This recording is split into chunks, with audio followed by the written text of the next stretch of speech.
Hello students, welcome to our online classes. स्कूली ज्ञान से जुड़ी हर अपडेट को पाने के लिए सब्सक्राइब करें हमारा चैनल और लेटेस्ट अपडेट पाने के लिए बेल आइकन को प्रेस करना ना भूलें। तो हम स्टडी कर रहे थे पेज नंबर 223 पर। आपका चैप्टर 17 था, वो रनिंग था। Chapter 17 is about stars in our solar system and other celestial bodies. So we have to study about from here. I have heard that we can locate the polar star with the help of Ursa Major. So ये बात कही गई है कि अगर आप चाहो तो अर्सा मेजर से पोलर स्टार्स को पहचान सकते हो या पोलर स्टार से आप अर्सा मेजर को जान सकते हो। So for this we have a activity 17.7. So let's see what it says. This activity should be performed on a clear moonless night during summer at about 9 PM। सो ये activity हमको जो है क्लियर नाइट में perform करनी है जब moon नहीं हो, और अबाउट समर के अंदर 9 o'clock के अबाउट हमको ये एक्टिविटी परफॉर्म करनी है। Look towards the northern part of the sky and identify Ursa Major. So हमको स्काई के नॉर्थन पार्ट के साइड देखना है जहाँ पे अर्सा मेजर होता है, और समर के साइड में समर टाइम पे जो है अर्सा मेजर नॉर्थ साइड में होता है, इसलिए समर का टाइम बताया गया आपको। You may get help from elders in your family. आपकी फैमिली में आप अपने एल्डर्स की, बड़ों की हेल्प ले सकते हो इसके लिए। Look at the 2 stars at the end of the Ursa Major. Ursa Major के एंड के अंदर जो 2 स्टार है उनकी तरफ आपको देखना है। Imagine a straight light passing through the stars as shown in figure 17.13। और फिगर 17.13 में जो आपको दिखाई गई एक स्ट्रेट लाइन दिखाई गई, वैसे एक स्ट्रेट लाइन आपको इमेजिन करनी है। Extend this imagery line towards the north direction. और इसको, इस इमेजरी लाइन को आपको नॉर्थ के साइड में बढ़ाना है, एक्सपेंड करना है। About 5 times the distance between the 2 stars। In 2 stars के अंदर जितने डिस्टेंस है उससे 5 times आप अगर आगे बढ़ाओगे इस लाइन पर, तो आपको पोल स्टार इस लाइन पर मिलेगा। This line will lead to a star which is not too bright. एक स्टार मिलेगा जो बहुत ज़्यादा चमकीला नहीं है। This is the pole star. ये कौन सा स्टार है? एक पोल स्टार है। Observe the pole star for some time. थोड़ी देर के लिए आपको पोल स्टार को ऑब्जर्व करना है। Note that it does not move at all as other star drift from east to west. अब बाकी सारे स्टार तो ईस्ट टू वेस्ट मूव करते हुए लगेंगे, लेकिन पोल स्टार आपको हिलता हुआ दिखेगा नहीं, क्योंकि पोल स्टार है वो स्टेशनरी रहता है। बाकी स्टार जबकि है वो मूव करते रहते हैं, क्योंकि पोल स्टार है वो पोल पे रहता है, ऑलमोस्ट स्टेशनरी हमको दिखता है। सो जैसे आपने पिक्चर में दिखाया है, तो इस पिक्चर के अकॉर्डिंग आपको पोल स्टार की तरफ जो है पोल स्टार को पहचानना है अर्सा मेजर से। नेक्स्ट हमारे पास है activity 17.8। Let's C.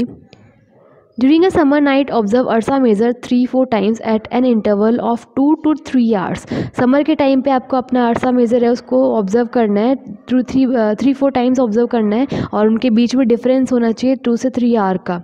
Also locate the pole star each time. और हर टाइम है आपको पोल स्टार को लोकेट करना है, देखना है कि वो पोल स्टार से उनका जो है पोजिशन, अर्सा मेजर का पोल स्टार से पोजिशन कैसा है। Does Ursa Major appear to move from east to west. क्या अर्सा मेजर आपको ईस्ट टू वेस्ट डायरेक्शन में मूव करता दिखाई देता है? Does it appear to revolve around the pole star. या फिर ये आपको पोल स्टार के चारों तरफ घूमता हुआ दिखता है? Compare your observation with those in figure 17.14। अब जो फिगर दे रखा है ये 17.14, इसके अकॉर्डिंग आपको अपना ऑब्जर्वेशन मैच करना है, उसको कंपेयर करना है। सो इसके अकॉर्डिंग आपका जो ये बुक में दे रखा है इसके अकॉर्डिंग जो है, अगर आप इसको इंटरवल पे देखोगे 2-3 hours के इंटरवल पर, तो आपको जो है पहले आपको एक जगह दिखेगा, फिर दूसरी जगह दिखेगा, फिर तीसरी जगह, फिर चौथी जगह आपको जो है मूव करता हुआ ये अर्सा मेजर दिखेगा। और सारे जो है रिवॉल्व किसके अराउंड करेंगे? पोल स्टार के चारों तरफ ये गोल गोल चक्कर लगाता हुआ आपको महसूस होगा, लगेगा। In fact all the stars appear to revolve around the pole star. सिर्फ ये अर्सा मेजर नहीं, बाकी उसके अलावा बाकी जो स्टार्स हैं वो भी पोल स्टार के अलोंग रिवॉल्व करते हुए आपको फील होंगे, महसूस होंगे, लगेंगे। Note that the pole star is not visible from the southern hemisphere. Some of the northern constellation like Ursa Major may not be visible from some point in the southern hemisphere। अब हमको पता है हमारे अर्थ के 2 hemisphere है, 2 आधे। अगर हम बात करें अर्थ को 2 हाफ्स में हम डिवाइड करें तो 2 पार्ट बनते हैं, एक नॉर्थन हेमिस्फेयर, एक साउथर्न हेमिस्फेयर। सो जो नॉर्थ वाला है, ऑब्वियसली पोल स्टार नॉर्थ में है, तो जो अगर साउथ पे कोई पर्सन होगा तो उसको ये पोल स्टार नहीं दिखेगा, क्योंकि ये एकदम अपोजिट हो जाएगा साउथ एक्सेस से। सो इसीलिए है पोल स्टार है आपको नॉर्थन हेमिस्फीयर से ही दिखेगा, साउथर्न हेमिस्फीयर से नहीं दिखेगा। और कुछ कॉन्स्टलेशन भी ऐसे हैं जो नॉर्थ के साइड की कॉन्स्टलेशन है वो भी साउथर्न हेमिस्फीयर पे नहीं दिखते हैं। सो लॉजिक वाली बात है ये तो। Orion is another well known constellation that we can seen during winter in the late evenings. और इसके अलावा जो हमने अर्सा मेजर की बात करी, अर्सा मेजर के अलावा जो है एक और जो है तारा समूह है, कॉन्स्टलेशन है जो हमको दिखता है जिसका नाम होता है ओरियन। ओरियन है वो कॉन्स्टलेशन हमको विंटर के टाइम पे हमको दिखता है देर इवनिंग के टाइम पे। It is one of the most magnificent constellation in sky. और स्काई में जितने भी कॉन्स्टलेशन है उनमें से सबसे ज़्यादा अच्छा अट्रैक्टिव मैग्निफिसेंट कॉन्स्टलेशन ये है। इट ऑल्सो हैज़ 7 और 8 ब्राइट स्टार। इसके अंदर भी 7 से 8 चमकदार तारे हैं। इसके अलावा लेस ब्राइट स्टार भी हैं, लेकिन सबसे ब्राइटेस्ट तारे हैं वो 7 से 8 हैं। Orion is also called the Hunter. Orion को हंटर भी बोला जाता है क्योंकि ये जो है ओरियन जो है एक हंटर का सा शेप बनाते हैं जो उसके ब्राइटेस्ट स्टार हैं। उसके अलावा भी अगर बाकी स्टार्स को आप मिला के एक शेप बनाओ तो एक हंटर का शेप बनता है। 3 middle stars represent the belt of the Hunter. 3 जो इसके मिडल के स्टार है वो हंटर का बेल्ट रिप्रेजेंट करते।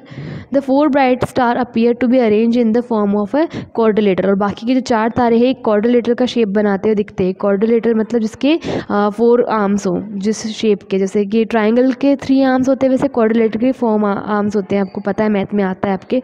सो जो बाकी के जो इसके स्टार हैं वो क्वाड्रिलेटर का शेप बनाते हैं और 3 स्टार्स का बेल्ट बनाते हैं हंटर का।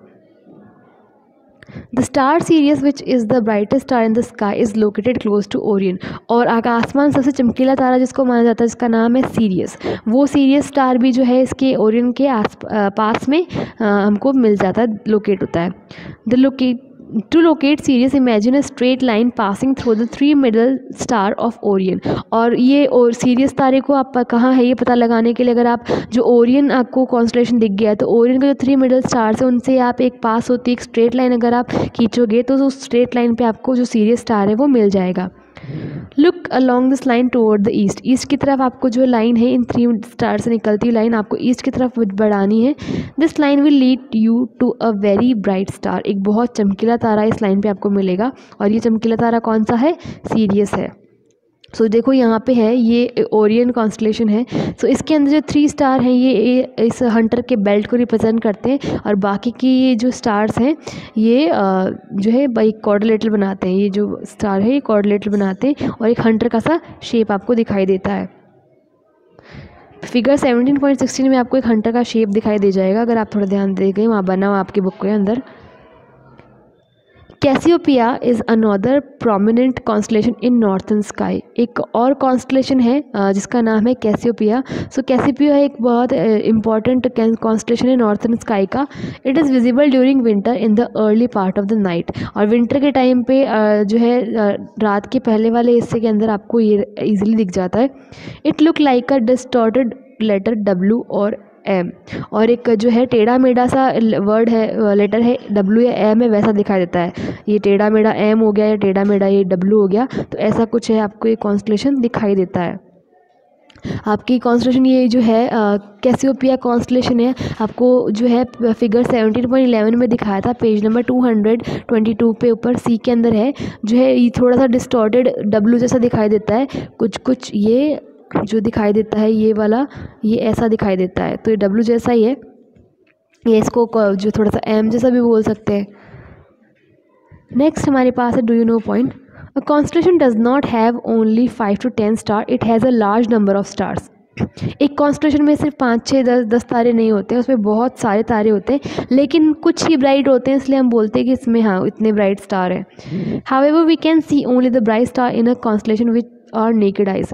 हम अपनी नेकेड आइज से बिना किसी इक्विपमेंट के सिर्फ जो ब्राइट स्टार हैं उन्हीं को देख पाते हैं। जो कम ब्राइट हैं या जो बहुत कम ब्राइट स्टार हैं उनको हम नहीं देख पाते हैं। All the stars which make up a constellation are not at the same distance. जो भी जितने भी स्टार्स जो एक कॉन्स्टलेशन बनाते हैं वो सेम डिस्टेंस पे नहीं होते, एक बराबर दूरी पे नहीं होते, इसलिए हमको थोड़े कम चमकीले दिखते हैं। They are just in the same line of straight side of the sky. Sky की साइड के अंदर जो है सॉरी ये जो होते हैं वो सेम लाइन के होते हैं नाइट की साइड में। फॉर एग्जांपल हमारे पास 17.16 दे रखा है। ये जो है जो हंटर हम बता रहे थे, जो ओरियन कॉन्स्टलेशन है उसका शेप है। सो इसके अंदर जो मेन स्टार हैं वो हमको दिख रहे हैं और बाकी के जो स्टार हैं वो इस पूरी पिक्चर को ड्रॉ कर रहे हैं। बाकी पूरी पिक्चर को ये जो है इसको ड्रॉ कर रहे हैं। इससे पता चल रहा है कि हंटर का जो है शेप है। इसी के अकॉर्डिंग जो है हंटर इसका नाम दिया गया है। नेक्स्ट हमारे पास है द सोलर सिस्टम। तो हमको पता है सोलर सिस्टम के बारे में, हम बचपन से पढ़ते हैं, इसके बारे में हम और डिटेल में आप पढ़ने वाले हैं। The sun and the celestial bodies which revolves around it from the solar system. और जो सन है या इसके चारों तरफ जो भी सेलेस्टियल बॉडीज़ है जो इसके चारों तरफ घूमती चक्कर लगाती है, सब मिलकर क्या बनाती है, हमारा सोलर सिस्टम बनाती हैं। It consists of large number of bodies such as planets, comets, asteroid and meteors। और इसके अलावा प्लैनेट्स के इसमें सन जो सोलर सिस्टम है इसके अंदर सन के अलावा है जैसे कि प्लैनेट्स होते हैं, कॉमेट्स होते हैं, एस्ट्रॉइड्स होते हैं और मिटियोर्स होते हैं। The gravitational attraction between the sun and these objects keep them revolving around it। और जो सन और बाकी इन ऑब्जेक्ट्स के बीच में जो अट्रैक्शन फोर्स होता है वही जो है इनके अब चारों तरफ इनको चक्कर लगाने में हेल्प करता है। जो ग्रेविटेशनल अट्रैक्शन है सन और इन ऑब्जेक्ट्स के बीच में, वो इनको जितने भी प्लैनेट्स हैं या उनके जितने भी सैटेलाइट्स हैं उनको सन के अराउंड चक्कर लगाने में हेल्प होती है। उसी फोर्स की वजह से हमको पता है हमारी अर्थ और ये सन है, बाकी सारे प्लैनेट्स है वो सन से कैसे जुड़े हुए हैं, एक अट्रैक्शन फोर्स से जुड़े हुए हैं। The earth as you know also revolves around the sun. हमको पता है अर्थ भी है सन के चार तरफ चक्कर लगाती रिवॉल्व करती है। It is a member of solar system. एक जो अर्थ है वो हमारी क्या है, सोलर सिस्टम की ही मेंबर है। इट इज़ अ प्लैनेट, और अर्थ है प्लैनेट है, हमको पता है बचपन से पढ़ते आ रहे हैं। There are 7 other planets that are revolve around the sun. उसके अलावा 7 और प्लैनेट्स भी होते हैं जो सन के चार तरफ जो है रिवॉल्व करते चक्कर लगाते हैं। The 8 planets in their order of distance from the sun are। और अगर हम इन 8 प्लैनेट्स की अगर बात करें तो सन से कितनी डिस्टेंस पे इनके ऑर्डर से हम इसको बोले तो सबसे पास होता है मरकरी, फिर उसके दूर होता है वीनस, उससे दूर अर्थ, उससे दूर मार्स, उससे दूर जुपिटर, फिर सैटर्न, फिर यूरेनस और फिर नेपच्यून। सो ये ऑर्डर में आपको याद रखने, ऑर्डर में याद रखोगे तो आपके लिए ईजी रहेगा। सबसे पास में होता है मरकरी और सबसे दूर होता है नेपच्यून। सो ऑर्डर में याद रखोगे तो आपको पता रहेगा कौन से नंबर पे कौन सा जो प्लैनेट है सन से रहता है, कितने डिस्टेंस पे। सो देखो ये आपका सोलर सिस्टम का एक जो है डायग्राम दे रखा है। इसी स्केल के अकॉर्डिंग नहीं है, ये एक रफ डायग्राम है जो सोलर सिस्टम का जो हम देख रहे हैं। Figure 17.17 show a schematic view of solar system. Solar system का एक स्कीमेटिक व्यू हमको दिखाता है ये जो आपको ये फिगर दे रखा है। I had read that there are 9 planets in the solar system. आपने कभी पढ़ा होगा कि सोलर सिस्टम में 9 प्लैनेट्स हैं, तो ऐसा क्यों कहा जाता है कि 9 प्लैनेट्स क्यों माने जाते थे? सो पहले जो है 2006 के अंदर जो है हम 2006 से पहले 9 प्लैनेट बोलते थे सोलर सिस्टम में, लेकिन 2006 के अंदर जो है प्लूटो को प्लैनेट की कैटेगरी से हटा दिया गया। तो अब कितने प्लैनेट हैं हमारे सोलर सिस्टम में? ओनली 8। और 2006 से पहले हमारे पास थे 9। सो यहाँ पे हमारे पास है knowledge booster. Till 2006 there are 9 planets in the solar system. 2006 तक जो है हमारे सोलर सिस्टम में 9 प्लैनेट्स थे। Pluto was the farthest planet from the sun. और प्लूटो था वो सबसे दूर का प्लैनेट था सन से। अभी तो नेपच्यून है, लेकिन नेपच्यून से 2006 के अंदर प्लूटो था सबसे दूर वाला।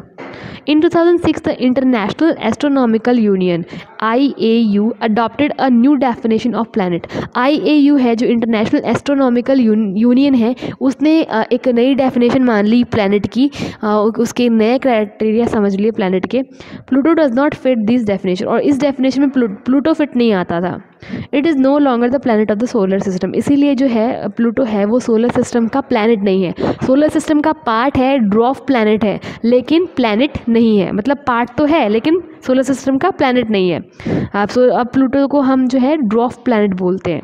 मतलब ये प्लैनेट की कंप्लीट डेफिनेशन में फिट नहीं होता, लेकिन किसी टाइम तक तो प्लैनेट था, इसीलिए इसको ड्वार्फ प्लैनेट का नाम दे दिया गया है प्लूटो को।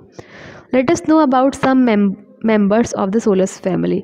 अब सोलर फैमिली के कुछ मेंबर्स के बारे में हम जो है इंफॉर्मेशन लेने वाले हैं। सो सोलर फैमिली में कौन कौन है? सन है, उसके प्लैनेट्स होते हैं और उनके प्लैनेट्स के जो सैटेलाइट्स हैं वो होते हैं सोलर सिस्टम के अंदर। सो पहले हम देख लेते हैं सन और प्लैनेट्स के बारे में थोड़ी सी डिटेल्स हम देखते हैं। The sun is the nearest star from us. हमको पता है सन है सबसे नज़दीक का तारा है हमारे, तभी हमको इतना ब्राइट, इतना शाइनी और इतना बड़ा दिखता है वो। It is continuously emitting huge amount of heat and light. और जो सन से है हमारे पास लगातार जो है हीट और लाइट है वो आता रहता है। The sun is the source of almost all energy on the earth. और अर्थ के ऊपर जितनी भी एनर्जी हमको मिलती है वो सारी की सारी डायरेक्टली और इनडायरेक्टली किससे आती है? सन से आती है। In fact the sun is the main source of heat and light for the all planets. और सोलर सिस्टम के जितने भी प्लैनेट्स हैं उनके लिए सन ही है वो मेन सोर्स है लाइट का और हीट का। मतलब जितनी भी गर्मी और जो रोशनी है वो बाकी सोलर सिस्टम के प्लैनेट्स पे भी जाएगी, वो किसकी वजह से जाएगी? सिर्फ सन की वजह से जाएगी। नेक्स्ट हमारे पास है प्लैनेट्स भी हैं सोलर सिस्टम में। 8 प्लैनेट्स हैं और 1 ड्वार्फ प्लैनेट है। The planets look like stars. Planets हैं लुक स्टार्स से दिखेंगे स्काई के अंदर अगर आप देखो तो, but they do not have light of their own. लेकिन उनकी खुद की लाइट नहीं होती है। They merely reflect the sunlight that falls on them. और वो क्या करते हैं, अगर आपको कोई प्लैनेट चमकता हो देखिए, इसका मतलब क्या है? वो सनलाइट को रिफ्लेक्ट कर रहा है जो उसके ऊपर पड़ रही है। Can you distinguish between planet and stars? क्या आप प्लैनेट और स्टार के बारे में डिफरेंस बता सकते हो? The simplest method of identifying planets from star is that star twinkle. सबसे ईजी तरीका क्या है ये पहचानने का कि कोई स्टार है या प्लैनेट है? सबसे ईजी तरीका है कि स्टार्स है वो क्या करते हैं? ट्विंकल करते हैं, टिमटिमाते, जबकि प्लैनेट टिमटिमाते नहीं है। Whereas planet do not. Also the planets keep changing their position with respect to the stars. Stars के रेस्पेक्ट में प्लैनेट है अपनी पोजिशन चेंज करते रहते हैं, जबकि स्टार्स का अपना खुद का क्राइटेरिया होता है। A planet has a definite path in which it revolves around the sun। और प्लैनेट का अपना एक पाथ होता है, अपना एक रास्ता होता है, जिस रास्ते को फॉलो करते हुए वो सन के चारों तरफ चक्कर लगाता है, परिक्रमा करता है। This path is called an orbit. और इस पाथ को हम क्या बोलते हैं? ऑर्बिट बोलते हैं। ये आपके पहले भी आया था, मैंने एक्सप्लेन किया था, ये फिर से आपका रिटर्न में आ गया है यहाँ पे। वो पाथ जिस पे कोई भी प्लैनेट है सन के अराउंड रिवॉल्व करता है वो उसका ऑर्बिट कहलाता है।